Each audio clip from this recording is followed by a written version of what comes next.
Uh-oh, he froze. crazy title, like a title like it's the Bourbon's Burden. I was like, that's like so fun to me, you know? Awesome. Well, welcome to a new episode of Trending Topics with Phoebe. And I'm glad on this awesome day of your album release that we could chat. So welcome back to the podcast, Steve, and welcome my first time. Yeah, Things have finally. gotten a little bit well, things have gotten a little bit more technologically advanced, as you can tell. But before we get into the cool album, because I listened to every track this morning, so I'm stoked. I want before we get into talking about the album, for those out there who are watching this live on Facebook, Twitch, and YouTube, if you have questions or comments, please put them in and I'll try to address them, and maybe we'll get to those questions at the end and make sure all the chasers out there watching will be able to get some sort of answers. So in the pre-show, I alluded that it's weird not seeing you guys live this time of year, but I'm glad we have this new album to talk about. So I guess I don't want to reiterate kind of the listening parties that you guys have been doing, the one you did with Sage Steele and one a couple days ago on your Facebook. But for those that have yet to listen to the album, which shame on you, it came out at midnight last night. I talk about the fact that you guys have been able to, do this album, but literally all over the country and not like in a studio like you normally do. Talk about that process a little bit more, because I think it's fascinating that you guys were able to arrange and sing, but all in your respective areas of the country. So talk a little bit about how that's been so different as opposed to maybe all the previous albums. Well, this has been something that's kind of been a long time coming, something we've been working towards, I guess, not necessarily wanting to be remotely, but wanting to have to record remotely, but being able to do it technologically. Working on the Reclusive exclusives like we did all spring and summer really kind of was our dojo, if you will, to get us trained up to be able to do this album. And so once we kind of worked out some of those kinks in terms of being able to sync everybody up, being able to get the quality of recording and performance that we wanted, we're like, yeah, we can do this. Let's give it a run. And that was those were some of the formative conversations that really allowed us to even think this was possible. Yeah, and I'll just add, like last year, right before the tour in the fall, we recorded an EP exactly like we did this album. So I think, yeah, like all of the Reclusive exclusives and all that stuff, but like it sort of began sort of earlier than that, because like we did this, we probably started doing all of this remotely maybe a year ago or so. So we already had an idea. And I think the reason why we wanted that is, I think for a lot of the year, it's like we're not really in the same place except for when we're on the road touring. But if we want to get out a piece of music, or like if we want to get out any sort of content like that, it was like we all just kind of had, to work on how like we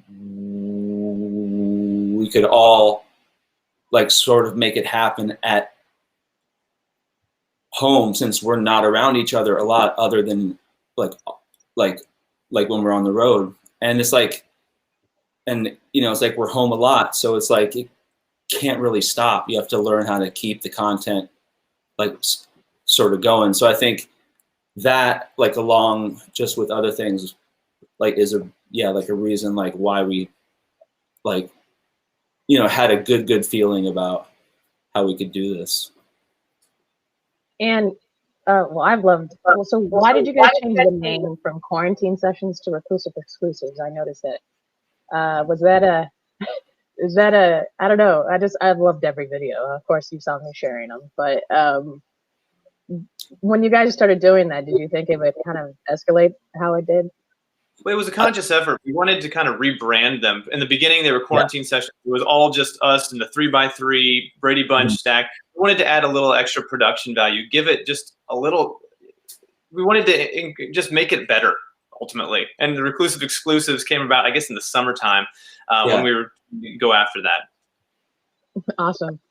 So I listened to the album, and of course, I've kind of tuned into your listening sessions that have happened. But talk about, I'm really loving all your originals. So can you guys just talk about how your conscious effort to do more originals this time around, along with some of the holiday classics that we're used to? Yeah. I think originals in the band has been something that we've been wanting to do for a while. And it's been happening since probably Under the Influence, which was like 2013, 2014, something like that. And it would be like one song, and then the next album like would have a couple more. And I feel like one of the reasons why we like that is we want to show that we're not just only like a cover band. At least I think, for me, that's one of the things. But I think also, like you have to understand that like it's hard to get a song on the album, and the reason is that it has to be good enough with the rest of like the ones that we all know. Songs of all time. Right? Right. And if it's not, then it's like it's like, okay, like I like your song, thanks for working on it, but like, is it at like a level like of all the rest of the stuff? And I think early on that probably wasn't so much the case. And then I think, over the years, I think we've tried to work on them a little more. We've tried, to throw a few on here and there. I also think the people who like us, the people who like to listen, they want to hear that stuff too. I just think it's another thing that like we can kind of show that we can do. And yeah, like it's never going to be like a whole, this is the most originals that we've had on any album. So yeah, so we're making a lot of progress there. And it's also, I think it's also a reflection of the backgrounds that we all bring. For instance, for me, Charlie, who came up doing theater and have done a lot of theater, we're used to singing other people's works. That's what the job is. You get to sing some of the greatest composers of all time's works, but that's what it is. And you get to reinterpret it. And that's how your artistry you bring to it. Mike is very much a singer-songwriter, and his music, I've always been a big fan of Mike's work. And some of the stuff that he turned out for this album, it's just really good. Cold Don't Bother Me, from the moment he sent out the demo, I was like, I don't know what it is, dude. Love it. Love it. Let's sing this all day long. So, and then, Jerome came to the table with the goods. He and Walt worked up What Christmas Means. Segi and our friend Deke Sharon worked up a really cool, fun blues thing that nothing we've really ever done. And so we were able to just, find inspiration amongst ourselves, amongst others, and really, just come up with something new. And it was a fun thing to see it all come together.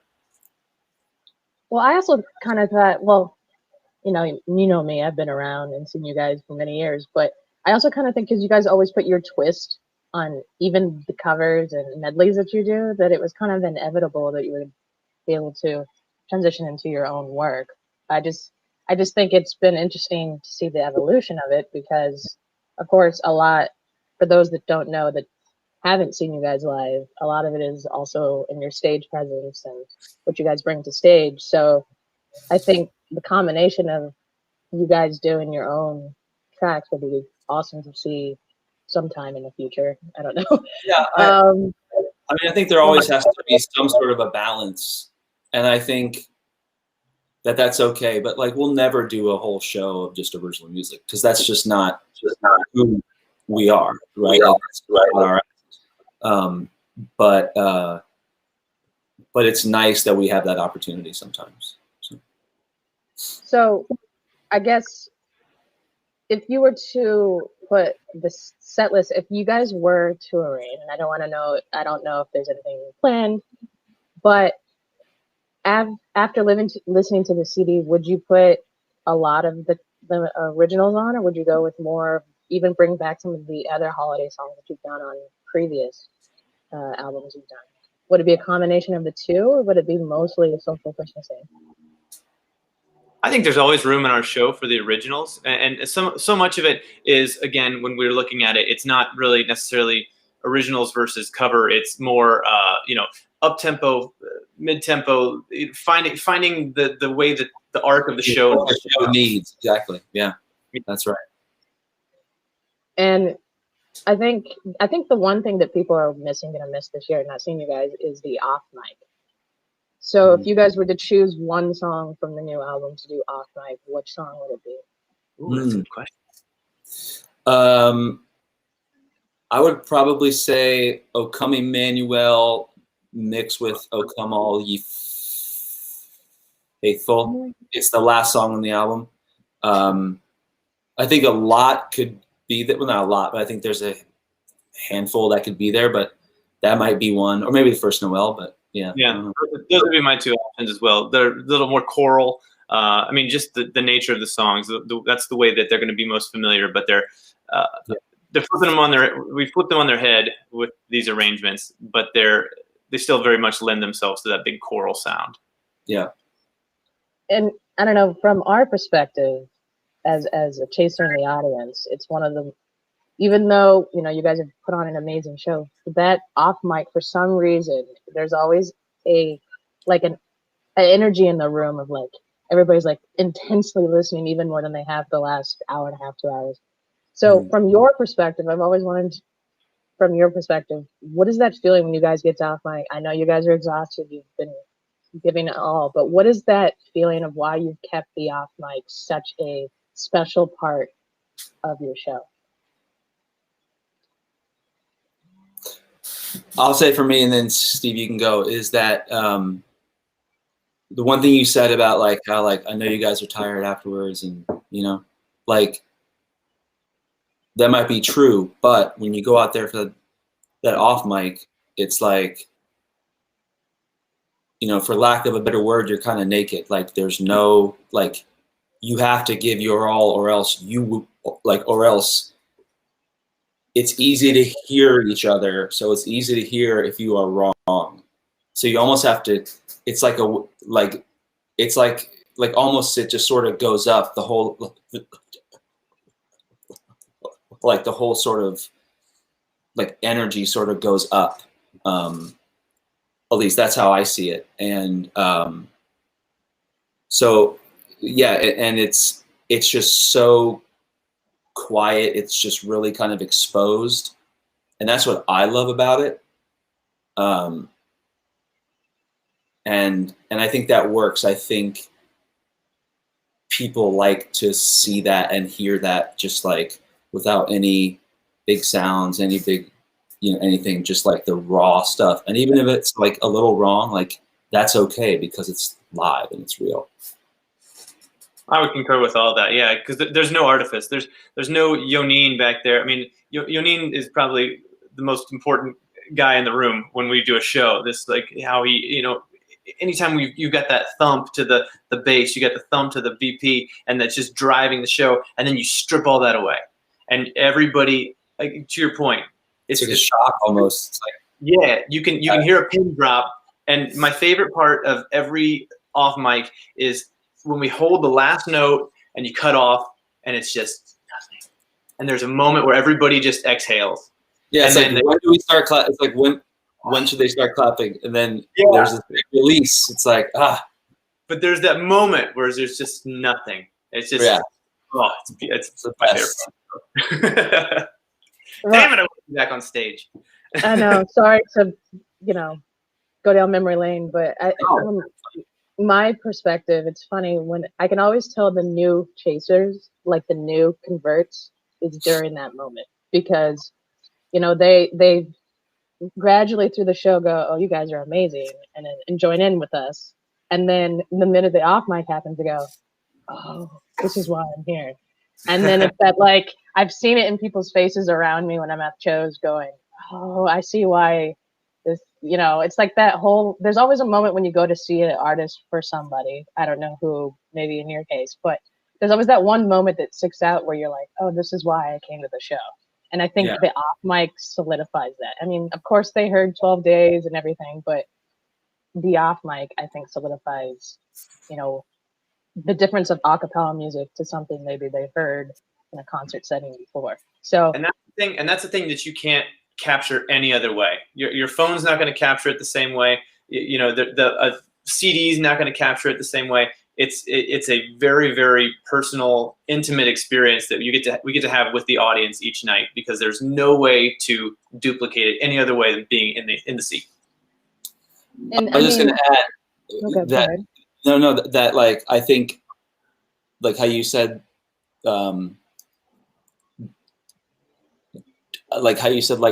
like for people who who have not seen us and they hear us do that, it's like, whoa, I don't think they know that's coming and they don't expect it. And it's like a shock to them. And I think that is a big reason too. It's like, oh, what is this? And then it's like, oh, it's like not expected. Because I feel like everything else, like you said, is expected. Like all of our big, the one song that's big, right? But that's a unique thing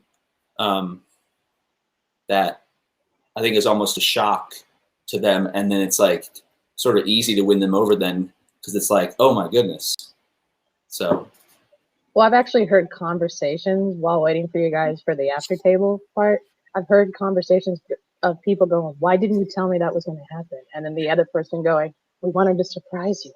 Yeah. So, yeah, it's because if you knew, then it wouldn't be as yeah, as like strong and like emotional. Like, did you want to know the Sixth Sense at the start of the movie too? Yeah. Well, I've never seen that movie because I knew the ending, but it's a whole nother story. So to kind of go back to the album. So for those out there that haven't been to sncmusic.com, bookmark it, and then go pick up your copy of Social Christmasing. What, I'm always curious what determines the order of tracks on your guys' albums, because it seems to be mixed in a way where you're just like, oh, this is like I'm in the car, or I'm, working out. Like, I have a good answer. And like, I don't mean to step on Steve here, but I have a good answer for this. And it has to do with the fact that I don't think anybody cares anymore, except for a few. Like, I love the whole, like, what song is going to go where. But in reality, like, no one really cares, because we don't listen to albums anymore like that, right? So I think for the majority of like our group, no one really cares where it all goes. But usually it happens with our producer along with our A&R guy. That's what they do, and they're old school. So like they do, and like how they do it is, they do it surrounding the key of the song, who sings the solo, the tempo. So it's more of a science than just throwing it on there. But I also say, like, nowadays, like, nobody really cares. But like, I dig that stuff. I love it. Like, I'm like, oh, like, what's the right? But I feel like that's how they do it. It's by like it's more of a science, like I said, that it is. Well, like in art and a science, but yeah, it's by BPM, it's by the key, it's by the soloist. That's it. And I think ultimately, they're trying to sort of replicate our show, in that, again, trying to take you on a ride, see what fits where. Over the time, I think, I know personally, once we get everything done, I just go, here you go. because you get attached to things over months and months and months, and you need that third party to just objectively look at it and say, this is what we need here. It's not get your heart out of it and think about it. And they're able to objectively place those things. Right, and also that's why we hire people like that, is like to do those things. So is it more on the full length albums or the EPs? Like how does that process? On the EPs, at least the ones we've done recently, there hasn't been like a quote unquote producer like of this last one that we did before the open bar tour last year. I was sort of the quasi producer, going back and forth with like arrangements guys were doing. I only did a couple arrangements, but I kind of led like the project. But I feel like on EPs in general, when they're smaller projects, like sometimes we have like act like an outside, guy, and like sometimes we don't. And as we've learned to kind of record them home, we understand that a lot of it happens once we've recorded and we get into the mix phase and the mastering phase.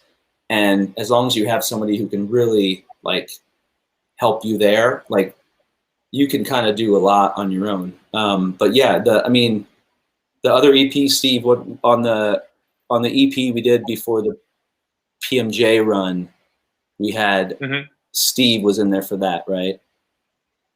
I think so. Yeah, Steve. And some of it, because there are fewer slots, it's a little more obvious. When you have like the big one, like on the PMJ, that 6-pack year, Walt came in with Hand Clap and mashed up with Sweet Dreams. And you're like, oh, that's the opener. Couldn't be any clearer that was going to be the opener. And you had, like All Time Low, which kind of just fit that moody vibe. So things just kind of fell into place by the nature of the song. Yeah, I guess maybe we began that one, kind of doing that on our own. That was the first. I think Steve Lunt might have produced a couple of those songs, but that was a mix for sure.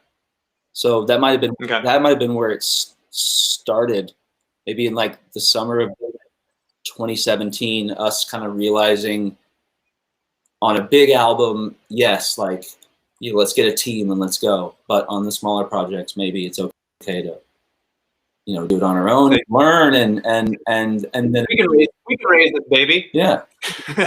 So that's been cool. Would you guys ever consider, I know you've probably heard this question a lot, but would you ever consider bringing back some medleys that you've done live that you've never released?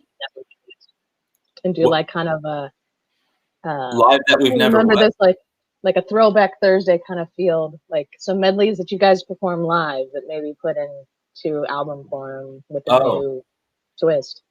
The reason I bring that up is that I will never get over my favorite medley you guys have ever done was the Robin Thicke Prince medley. But I know there was reasons why you didn't for a while, but there were a lot of people who that was not their favorite. Really? Specifically one person, and we don't have to go through some story, but some remarkable extensions to that. There was one person in general that really did not like that, and she told us. Gotcha. But that's my example, but there's probably been some others that over the years that I'm sure other chasers have asked about. So would you consider doing a tour or an album kind of around that, just kind of celebrating what you guys have done and brought to these arrangements? We've talked about that. Was actually a discussion for one album, just to in the alcohol theme, say From the Cellar, because we've got a kind of a treasure trove of songs that we've recorded live that people really enjoy that we've never put on a record, and it would be fun to go revisit some of those. Who knows if we ever will, but it's definitely been a discussion. I don't know, maybe your listeners can tell us if you think that's a good idea or not. There have been medleys that we've done that we have recorded that we've never released because of clearance issues that we still do live. So as an example, like a while back, I I did a mashup of Come As You Are with While My Guitar Gently Weeps. So it was a Nirvana with a beat, with like a George Harrison song. And we recorded it. And when we went, to ask if we could release it, the Harrison estate said no, and that's fine. But we still do that live. I think a lot of the reasons why we would never do an album like that is because of all the licenses that we would have to buy. Because it's one thing if you just do a song and you just buy the license and then done, and you have to go through the publisher and make sure. But if you mix the two, then you have to buy another license, and then you have to go through all the publishing people from either side, and then it gets so. I think it would be a clearance nightmare. Yeah, no doubt. It would be like, you want to do what? But live, we've been able to do that. And a good example of that. Uptown. Well, yeah, but I was going to say, just to bring it back to the new album, Social Christmasing, Silver Bells went through 4 to 5 different arrangements. And one of the versions, my friend Joel Dalton, because I sent to him because I was thinking about a bridge section and I didn't know what to do, and he sent me back, and it was so this song it's by Harry Belafonte called Mary's Boy Child? Yes, Mary, right. Okay, so he had that song in that section that was nothing, and it worked over what I was doing for Silver Bells. And it was so good. It was that's how I wanted that song to be released. But because we mashed it up, we had to go, and it didn't work out because Harry Belafonte's team was no, and that's fine. So that's how it sort of became another version and then another version. But yeah, that stuff happens a lot. Yeah, so I think any larger thing of a bunch of medleys wouldn't ever be something that we would, at least album wise, I wouldn't think. Yeah. So Becky, who's watching, says that she wants to keep those songs for live, and I agree. But I was just curious because I know there's, the licensing stuff you just mentioned, and I think that's the cool thing about coming to see you guys live is that you think you know what's coming, but you don't. Mm-hmm. So at certain parts of the show, you're like, what? Because one year you guys did a medley that I did not expect you guys to do, and it was incorporating all of the top 40 hits, and you even included a snippet of Turn Down for What by Lil Jon, and I was like, yeah. And I was like, that is the best thing I've ever seen on an acapella stage ever. So that's what I like about the live story, live show, and being there and being I never thought that would happen, but it did. So yeah, to bring it back to the album and celebrate why we're here. For those who have, maybe you guys can put it in the comments if you have questions. But I think the best thing I think when I listen to the album is that that's why I asked about the order, because being that a lot of the original songs were kind of in the middle, and it was oh, okay, this is how this is going. Now, going forward, do you think you guys are going to continue more and more of the originals, or the covers, or the twists and turns that you guys bring for a future album? I mean, I think Mike will always be writing. I know for a fact Mike will always be writing original music, and I look forward to what he comes up with. I think there's always room on our albums for original music. To Mike's point, I don't ever think that will be all that our albums will be or all that our shows will be, but I think there's plenty of room, especially as people grow and develop and work with new people and have new influences. I think there's always room for that. Yeah, and I think also too, there's that saying. It's if it's working, or if it's not, or if it's not like if it's not sort of broke, then you don't want to like It I ain't feel broke. right, and I feel like the formula that we've used at least live.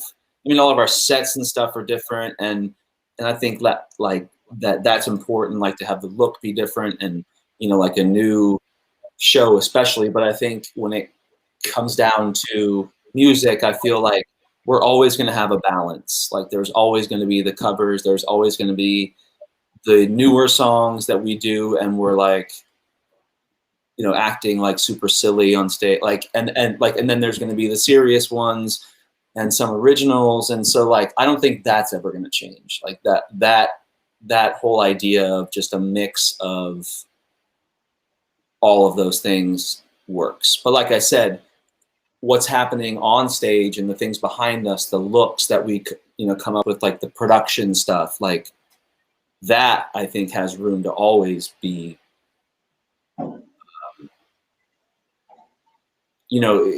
I think that's more of a situation that can be a little more fluid in like how we set it up.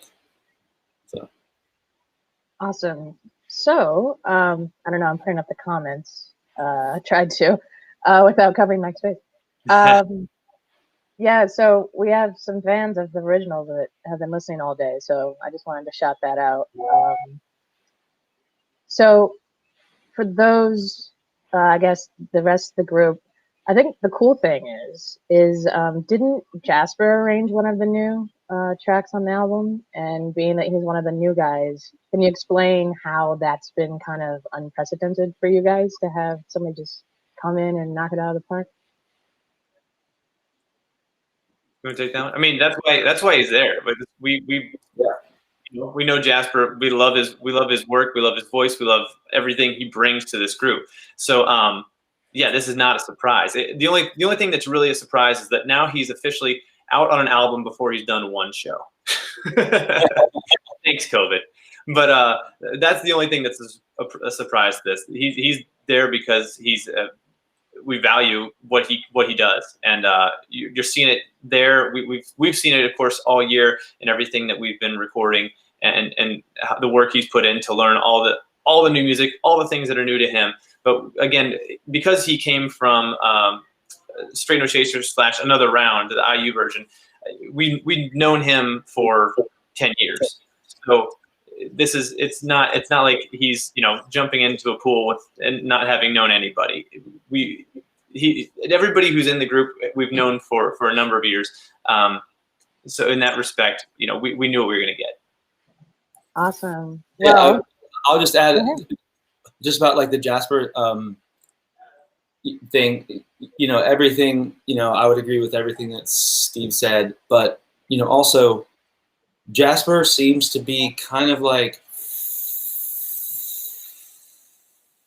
fearless. Like he comes in and just starts throwing out arrangements, and like he's just like not afraid to be like, here's an idea that I worked up, and then he sends another one, here's an idea that I worked up, and like that is admirable, because like it shows like this kind of like, I'm just not here to be in the band, like I'm here to contribute. And for that song specifically, I remember Steve Lunt hearing the demo and loving how he sung the demo, and saying, I think it would be great for us to put this on the album as a way to introduce him to your fans. And I think we all thought that, but Steve was the first one to say it, and I think it was like we kind of realized that could be cool. So it's like, even if the song wasn't great, but it just happened to be good, it would still be a good idea to feature Jasper here. And the arrangement that he did was awesome. I think he sounds great on it, and like I'm just happy I'm excited for people to meet him, because he's the sweetest guy and like just has the biggest heart. And yeah, and I'm sure he is more than ready to meet like everybody. So yeah. Awesome. So speaking of that, for those that have yet to see you. I don't know. I'm gonna shut the door. My kids just are here. Hold on. Okay. What? Before we get to Patricia's question that she asked in the chat, what has been surprising? What has been surprising with about the after show meet and greet that has become such a staple at your shows? Surprising? Like Yeah. what's been so surprising? Just in meeting fans over the years, and kind of the Steve, loyalty. Because like I've always wondered, did you guys kind of begin that at like when did it ever start? Because I feel like it's always been a thing in the group, even in school. Like I feel like those guys might have started it right as you started the band, just to afterwards, and it just never stopped. Right? Well, Did you? Is that how you back in the day, when we would go to an invitational, for instance, when we'd go to Michigan or Illinois, you went out and you sold your CDs. So, I mean, that was why we went out. It was to meet people, to say, hey, do you have a CD? And I mean, we were, really pounding the pavement out there trying to move product. But so that it's always been a familiar thing. When we got back in 2008, I think it was just saying, we were amazed that this was going to be a thing. And so it was just us wanting to do anything to meet people, to say, hey, to be able to put faces with names, because we were, seeing people react to the music we were doing online without getting to know them. And because we started as kind of big fish in a small pond at IU, we just wanted to kind of recreate what we had done there. And so it was just a natural progression to go out and meet people after the show. Great. Well, I love it. I see you guys every time. So, I feel like we have noticed over the years that we're one of the only few groups who does this.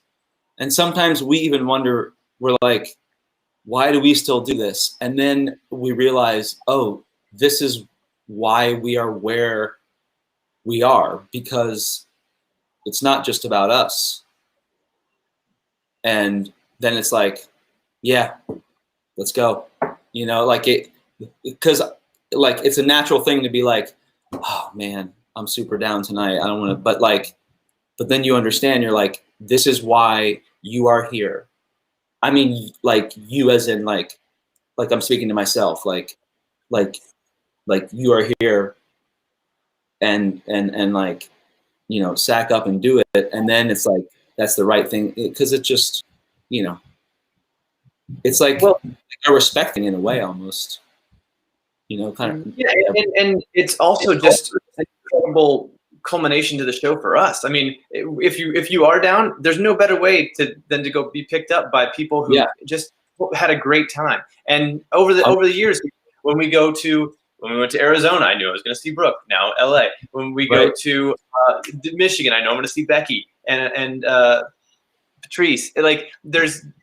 I look forward to seeing the different fans in different places, and we've gotten to know them, and we know their kids and their families, and we've watched their kids grow up. It's allowed us to have a deeper connection with people than we ever would have had the opportunity to do so. And it's because we go out and talk to people. So there's nothing I would want to change about it now. I love it. Yeah. Well, I did want to get in her question. Mm-hmm. Because they're coming in quite fast now out there. So thank you everybody for tuning in. Do you think there's ever a definitive version of a song, something that you would never cover because it's been done?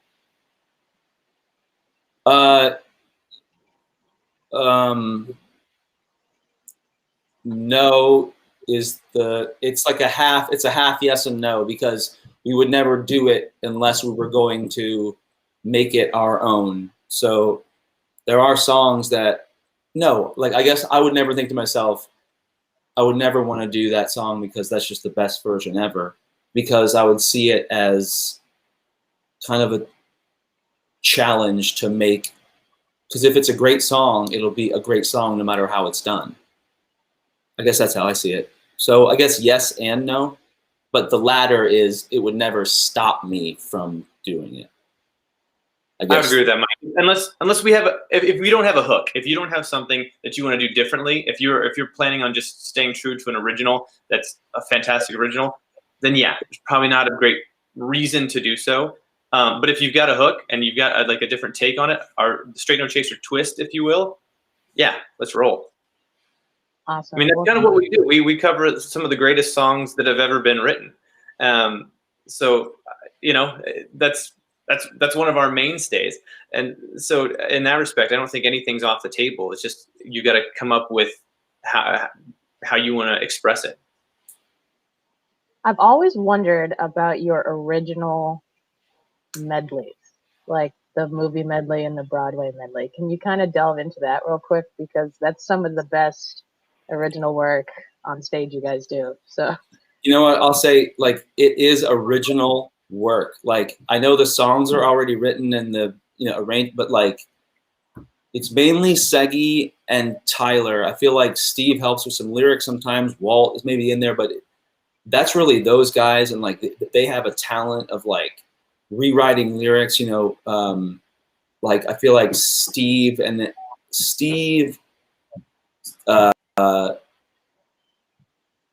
Segi and Walt, I feel like all have a like sort of a really good talent of like harnessing an idea and writing lyrics that match, you know, the song and stuff. And but yeah, that's, I mean, that's all, like, I don't think I could ever do that. Like, that's just like, it's something that I would, you know, just never think I could do well, but they are just so good at it. And yeah, that's more for, you know, that's definitely a Segi and Tyler thing. Segi can fit any words to anything, I think. And Tyler, he always says, you give me two chords and I'll figure out how to get between the two of them.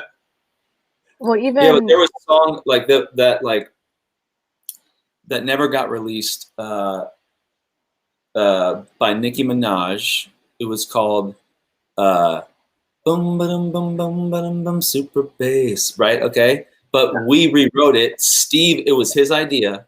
Steve rewrote it as boom ba boom boom boom ba boom boom stupid bass as like a joke for the basses.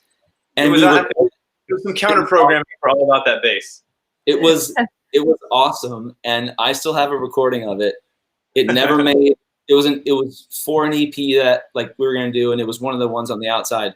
But that's why I said it, that like he writes really good lyrics too, and just to alternate, just like to songs like in like a parody form.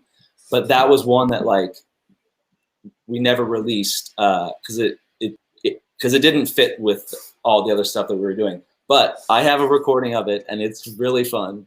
And maybe one day. Yeah. So. Well, I want to thank you guys for joining the podcast today, and thank all the chasers that have been tuning in online.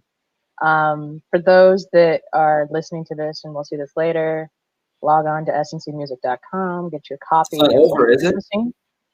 I mean, I don't want to keep you too long. What's that? So you just getting warmed up? I mean, there's a couple more questions, but yeah, I mean, if you have to. Yeah. Oh, sure. Well, I'm seeing the comments come in. A lot of people. I just assume that like we would go for an hour. You get another 5 minutes. Sure. Yeah. So for those out there, you guys addressed this the other night. So one question that I knew somebody wanted to ask was about a Chaser Summit. So I know that's sometime in the future. But for those that are out watching this and want to put in your questions, feel free to get your last minute questions in. I guess we're staying around for a minute. So I want to talk about, actually, speaking of originals, I know it would probably be a question for Segi, but the idea to do Acapella Man last year, what was that like performing that, and when maybe Segi came to you guys with the... No, I'll tell you that story. That was actually Ryan Albert. Oh, really? So we were looking for songs for the EP, the Open Bar EP.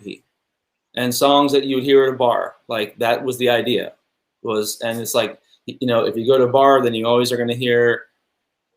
You're likely to hear you're likely to hear this, like, you know, songs, and one of the songs that you're likely to hear is, like, if you go to like a piano bar, then you're going to hear that song, or if you go to a bar, then you're going to, hear the Billy Joel song, right? So instead of doing Sing Us a Song, Piano Man, Ryan was like, why don't you guys do Sing Us a Song, Acapella Man?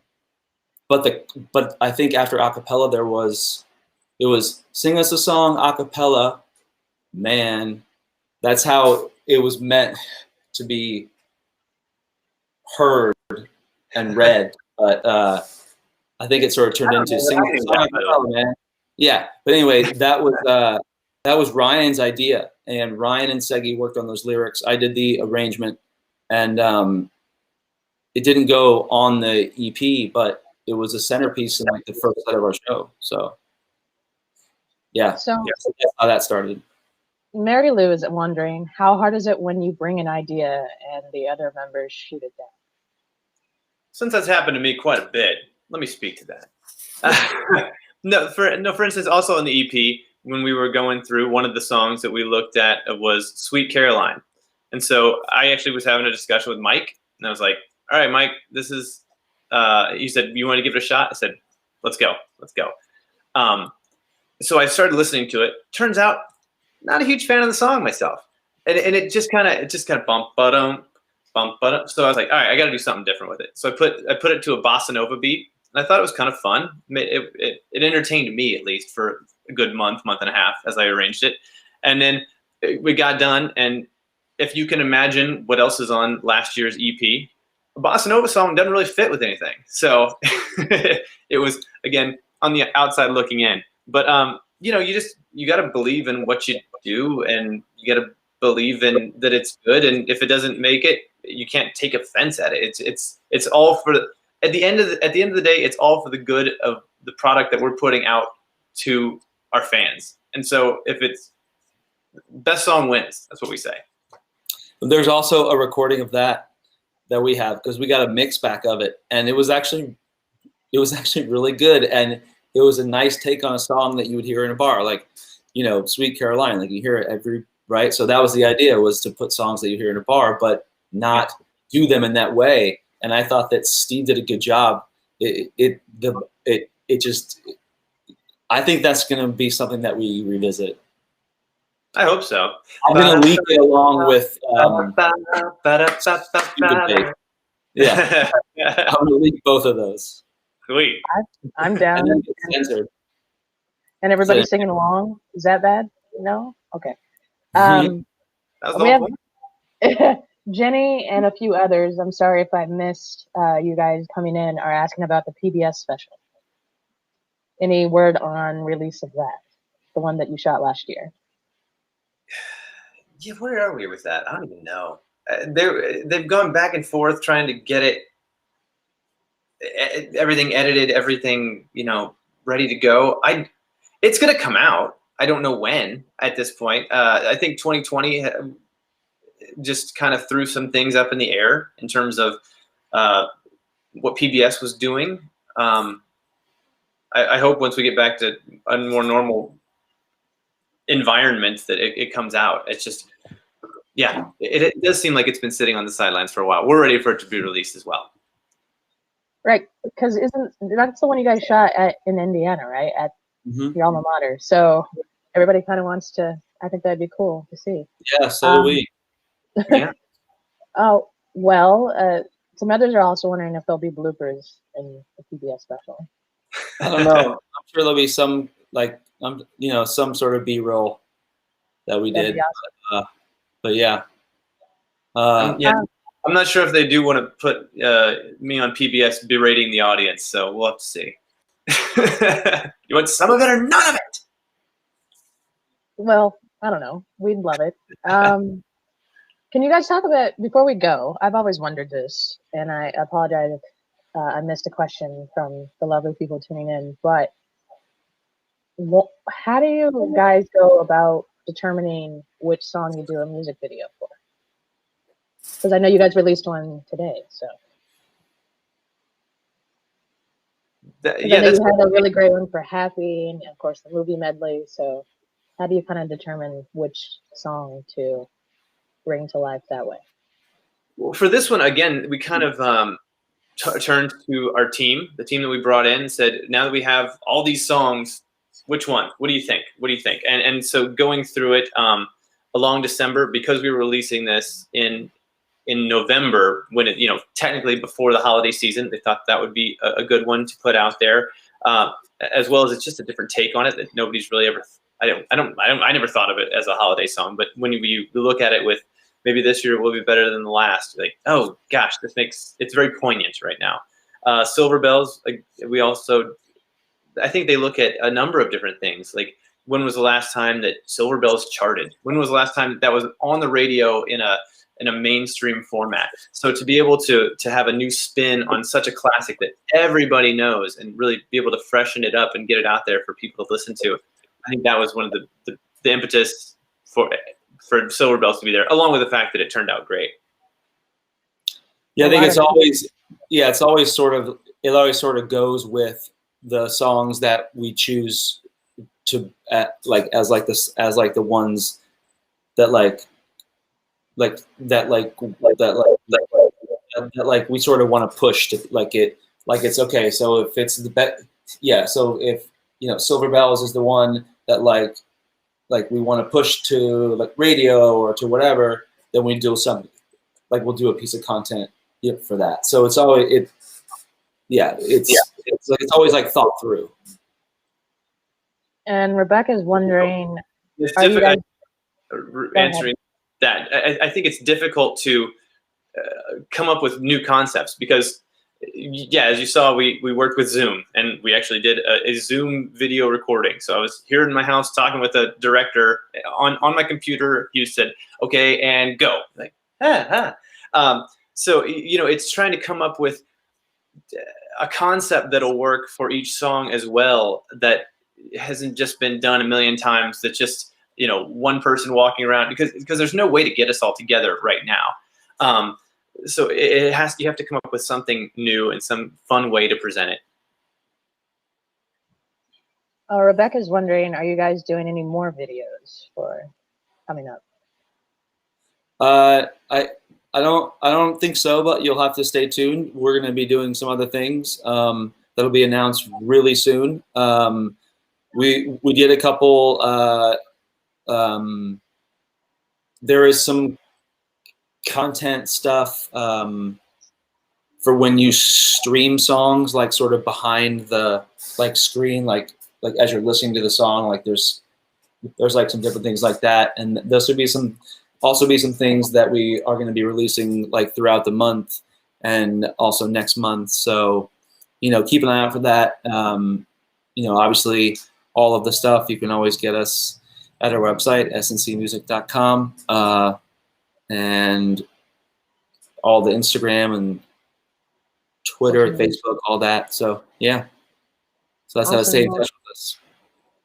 Great. Well, on that note, thank you both for joining me on this episode, and thank you to the Chasers that are watching us live. Yes, indeed. Thank you, Rebecca, Mary Lou, Michelle, Christy, Jenny, Cindy. Good to see all your faces pop up in that chat box.